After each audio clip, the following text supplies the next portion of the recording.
kitchen you can possibly get and let other people pay for it by having cooking lessons in there. Okay, now some necessities if you do this out of your house. You got to have a backup power generator. You really are going to be crying big froggy tears the first time the power goes out as soon as somebody sets foot in your house. All right, so we have a backup power generator. It runs my entire office and selected parts of the rest of the house. The house is way too big. I'd have to have like a train-sized one out there to run the whole property, but enough to keep the cooking and the refrigeration going and my office and computers going, and lights and TVs around the place. Another thing, you better watch this, is you got to make sure you have enough hot water.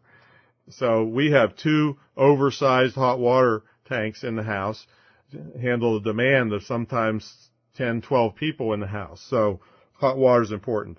You should have a guest computer because some people want to get online, and you just do not want people borrowing your main computer, especially for me. You know, this is my lifeblood of the operation. I don't want people messing with my computer.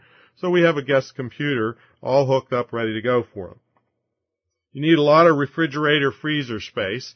That's relatively cheap. Some of the backups can be put out in your barn or your garage or something. You need a good dishwasher. You need plenty of ice capacity.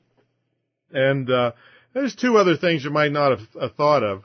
If you have a home, or you're considering, if your picturesque home is like one of these gorgeous show places that with white carpet and white upholstery and the beautiful living rooms and all that stuff, you better think twice about this because people will just not take care of your stuff like you will. Now, you can make stuff, it's just a little funny. You could lock off those areas, but, if people are paying a lot of money to come into a fancy place and you won't let them in to sit in the fancy place, then it's going to look funny. So I know I had these bar stools at the breakfast nook, and